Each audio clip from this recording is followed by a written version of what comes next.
Anak, ready ka na ba sa prom niyo bukas? Nay, bakit ba laging ganito? Kapag may mga special day, dun ako nagkaka-pimple. Diyos ko ka, anak. Nagpuwit ka na naman siguro, no? O, eto anak, gamitin mo tong Glad to Glow Acne Spot. Ginagamit ko to dati at talagang effective, anak. Kasi meron tong centella at 2% salicylic acid. For sure, healed na yung pimple mo overnight. Ilagay mo lang to directly sa area na may pimple. Because this Glad to Glow Acne Spot dries acne in one night only and helps to reduce acne marks. Sana mawala na to bukas. Prom na namin! Yes, wala na yung pimple ko! O diba, sabi ko sa'yo anak eh. Mother knows best talaga. Eto na nay, ready na ako maging prom queen. Anak, may bisita ka. Sino po, nay? O anak, napano ka? Ba't parang nakakita ka na multo? Wala nay.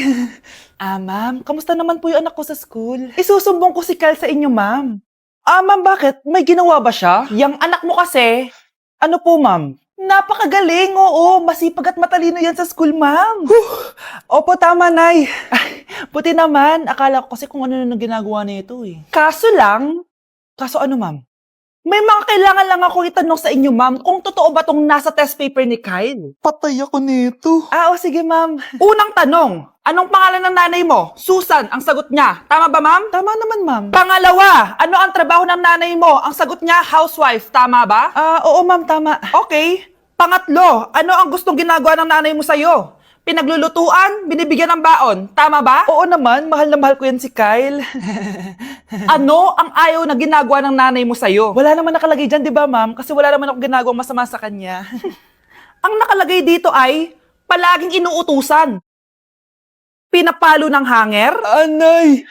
Binabato ng kaldero, sinisigawan, minumura, at pinapalayas. Tama ba, ma'am? Walang iya ka, anak. Halika rito. Nay, wag mo. Pinapalo pala kita ng hanger, ha? Halika rito, matatamaan ka sa akin. Nay, test paper lang yan eh. Ma'am, kumalma ka. Kumalma? Kasalanan mo to eh. Ikaw una matatamaan sa akin. Sabi ko na lalayas na ako eh. Hala, nalipat na naman ako. Nasaan na naman yun? Ha? Kailan pa nag-aircon sa classroom namin? Alamig. Class, bring out your iPad and Apple Pencil. Mag-lecture tayo, okay? Kopyahin niyo yung nasa projector. Ano daw? iPad na gamit ngayon? Grabe, ang yayaman naman ng mga tao dito. Ma'am, pwede mo ba ako magsulat sa notebook? Ha? Wala kang iPad?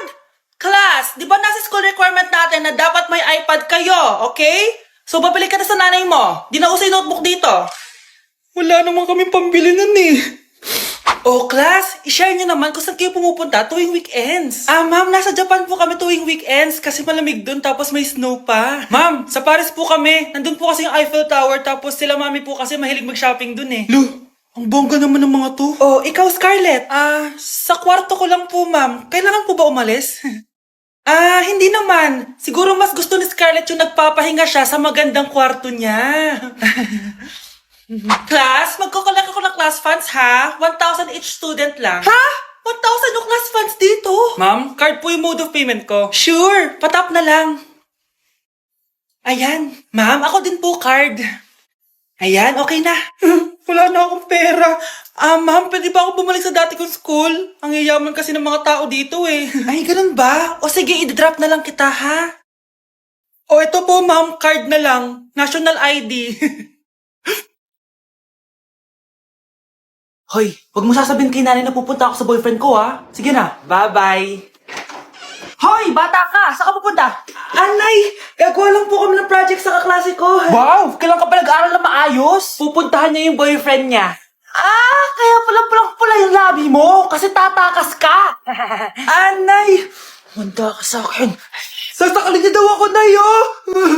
Aba, humanda ka sa akin, bata ka. Halika dito. Anay, hindi na. Nay, nawala daw ni Kuya yung Tupperware mo. Ano? Nawala niya yung pinakamamahal kong Tupperware? Umanda sa akin ng kuya mo. Nasaan yan? Lagot ka, kuya. Galit sa'yo si mama. Ano sabi mo, Kyle? Nasaan na yung kuya mo? Ha? Nandito ka palang bata ka, ha? Etong sa'yo. Bakit mo pinato yun, Nay? Sabi ni Kyle, nawala mo doon Tupperware ko. Anong nawala? Eto Tupperware mo, Nay, oh. Ay, nandyan pala. Agad ka kasing nagpapaliwala dyan. Tawa ka dyan, ha? Manda ka sa akin. Few moments later. Boring naman ang pinapanood mo. Palitan natin yung mas nakakatawa. Ah, sige kuya.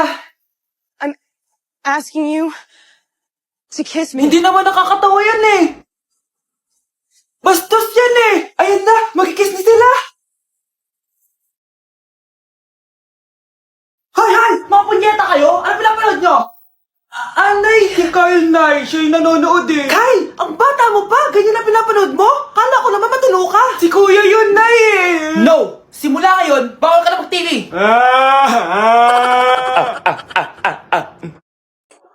Na-invite ako sa isang special event. Gagala na naman ako nito. Aba, saan ka na naman pupuntang bata ka, ha? Hindi ka talaga napipirme sa bahay, no? Nay, payagan mo na ako. Maraming artista doon, tas marami ding pagkain.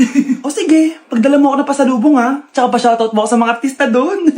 Yes, mag-ready na ako, Nay, ha? Oh, nauna pa kayo sa akin, be? Outfit check! This is my outfit. Actually, the theme is Purple Business Extravaganza. Basta purple, wear something purple. Let's go!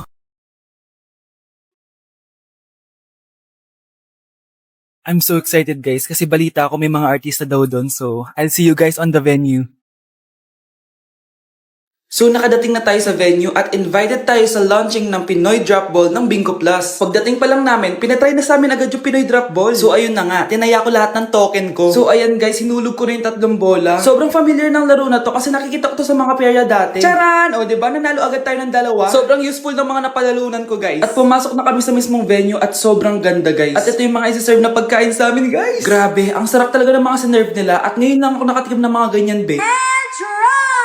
So ayun, nilunch na nga yung Pinoy Drop Ball ng Bingo Plus kasama si Maine Mendoza na napakaganda. After ng big reveal, binigyan kami ng performance ng alamat. Grabe, sobrang galing nila. At ito pa be, kumanta ng napakalapit sa amin si Miss Julie Ann San Jose. Grabe, mukha siyang anghel guys. Sobra talaga kami nag-enjoy dito guys dahil ang dami naming na-meet na tao. At isa pa dito, sobrang saya ng mga activities nila. Paglabas nga namin, inabutan na kami ng ulan pero okay lang kasi nag-enjoy naman kami. So yun lang, thank you guys. Okay class, magdi-discuss ako. Makinig kayo sa akin ha.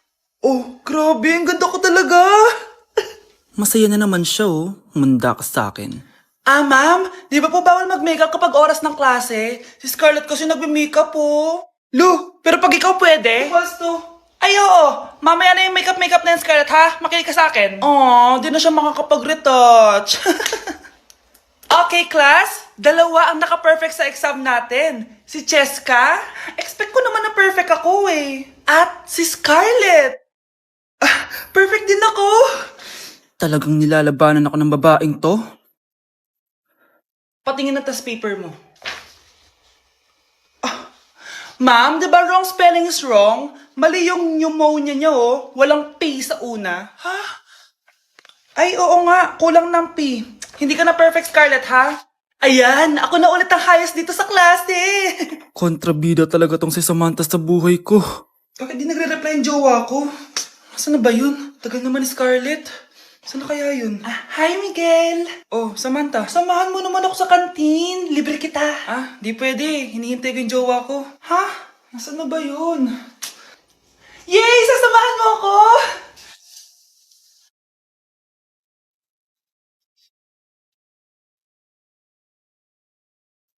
Ha? Wala naman ako sinabi!